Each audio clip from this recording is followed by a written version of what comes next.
Chapter 6. The March Between. With the exception of the night watchman, we turned in at 11 p.m., and at 3 a.m. on December 23rd, all hands were roused for the purpose of sledging the two boats, the James Caird and the Dudley Docker, over the dangerously cracked portion to the first of the young floes, whilst the surface still held its night crust. A thick sea fog came up from the west, so we started off finally at 4:30 a.m., after a drink of hot coffee. Practically all hands had to be harnessed to each boat in succession, and by dint of much careful manipulation and tortuous courses amongst the broken ice, we got both safely over the danger zone. We then returned to Ocean Camp for the tents and the rest of the sledges, and pitched camp by the boats about 1¼ miles off. On the way back, a big seal was caught, which provided fresh food for ourselves and for the dogs. On arrival at the camp, a supper of cold tinned mutton and tea was served, and everybody turned in at 2 p.m. It was my intention to sleep by day and march by night, so as to take advantage of the slightly lower temperatures and consequent harder surfaces. At 8 p.m. the men were roused, and after a meal of cold mutton and tea, the march was resumed.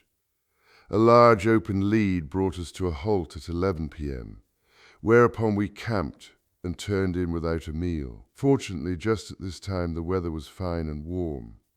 Several men slept out in the open at the beginning of the march. One night, however, a slight snow shower came on, succeeded immediately by a lowering of the temperature. Worsley, who had hung up his trousers and socks on a boat, found them iced up and stiff, and it was quite a painful process for him to dress quickly that morning. I was anxious, now that we had started, that we should make every effort to extricate ourselves, and this temporary check so early was rather annoying. So that afternoon Wilde and I skied out to the crack and found that it had closed up again. We marked out the track with small flags as we returned. Each day, after all hands had turned in, Wilde and I would go ahead for 2 miles or so to reconnoiter the next day's route, marking it with pieces of wood, tins, and small flags. We had to pick the road which, though it might be somewhat devious, was flattest and had least hummocks. Pressure ridges had to be skirted, and where this was not possible, the best place to make a bridge of ice blocks across the lead or over the ridge had to be found and marked. It was the duty of the dog drivers to thus prepare the track for those who were toiling behind with the heavy boats. These boats were hauled in relays, about 60 yards at a time. I did not wish them to be separated by too great a distance in case the ice should crack between them, and we should be unable to reach the one that was in rear. Every 20 yards or so they had to stop for a rest and to take breath, and it was a welcome sight to them to see the canvas screen go up on some oars, which denoted the fact that the cook had started preparing a meal and that a temporary halt, at any rate, was going to be made. Thus the ground had to be traversed 3 times by the boat-hauling party. The dog sledges all made 2, and some of them 3 relays. The dogs were wonderful. Without them we could never have transported half the food and gear that we did. We turned in at 7 p.m. that night, and at 1 a.m. next day, the 25th, and the 3rd day of our march, a breakfast of sledging ration was served. By 2 a.m. we were on the march again. We wished one another a Merry Christmas, and our thoughts went back to those at home. We wondered too that day, as we sat down to our lunch of stale, thin bannock and a mug of thin cocoa, what they were having at home. All hands were very cheerful. The prospect of a relief from the monotony of life on the floe raised all our spirits. One man wrote in his diary, "It's a hard, rough, jolly life, this marching and camping. No washing of self or dishes, no undressing, no changing of clothes. We have our food anyhow, and always impregnated with blubber smoke, sleeping almost on the bare snow and working as hard as the human physique is capable of doing on a minimum of food." We marched on, with one halt at 6 a.m., till 11:30. After a supper of seal steaks and tea, we turned in. The surface now was pretty bad. High temperatures during the day made the upper layers of snow very soft, and the thin crust which formed at night was not sufficient to support a man. Consequently, at each step we went in over our knees in the soft, wet snow. Sometimes a man would step into a hole in the ice which was hidden by the covering of snow, and be pulled up with a jerk by his harness. The sun was very hot, and many were suffering from cracked lips. 2 seals were killed today. Wild and McElroy, who went out to secure them, had rather an exciting time on some very loose, rotten ice. 3 killer whales in a lead a few yards away, poking up their ugly heads as if in anticipation of a feast. Next day, December 26th, we started off again at 1 a.m.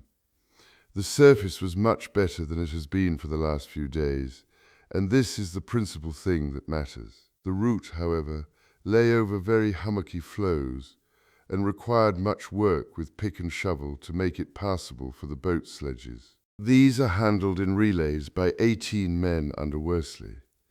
It is killing work on soft surfaces.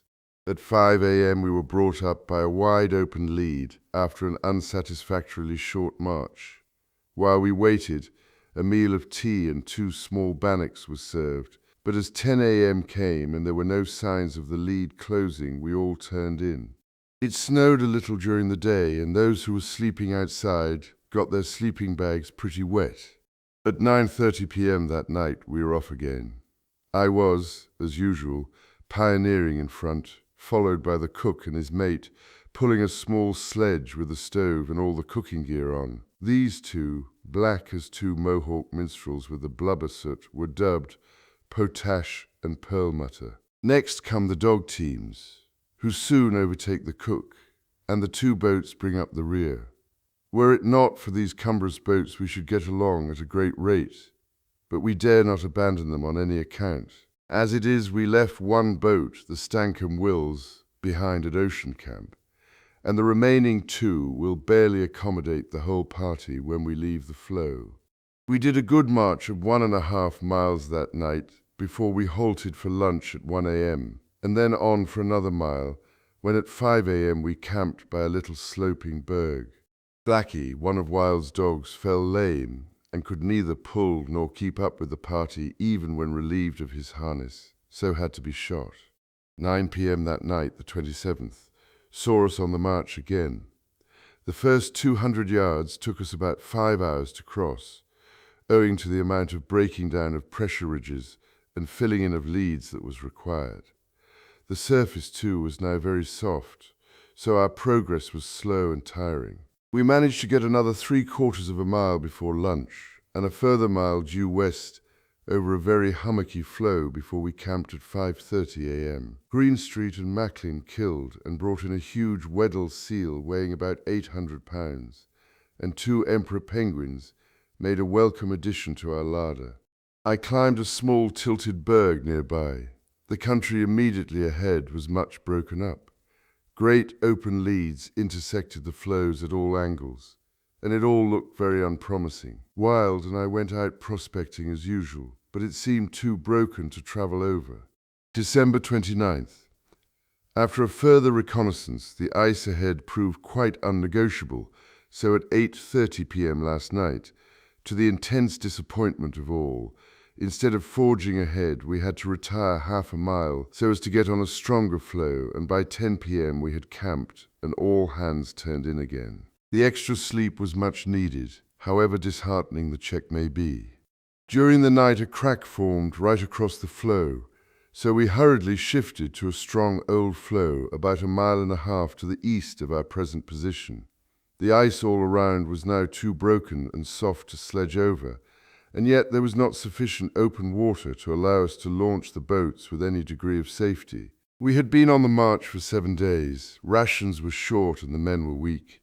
They were worn out with the hard pulling over soft surfaces, and our stock of sledging food was very small. We had marched 7.5 miles in a direct line, and at this rate it would take us over 300 days to reach the land away to the west. As we only had food for 42 days, there was no alternative, therefore, but to camp once more on the floe, and to possess our souls with what patience we could, till conditions should appear more favorable for a renewal of the attempt to escape. To this end, we stacked our surplus provisions, the reserve sledging rations being kept lashed on the sledges, and brought what gear we could from our but lately deserted ocean camp.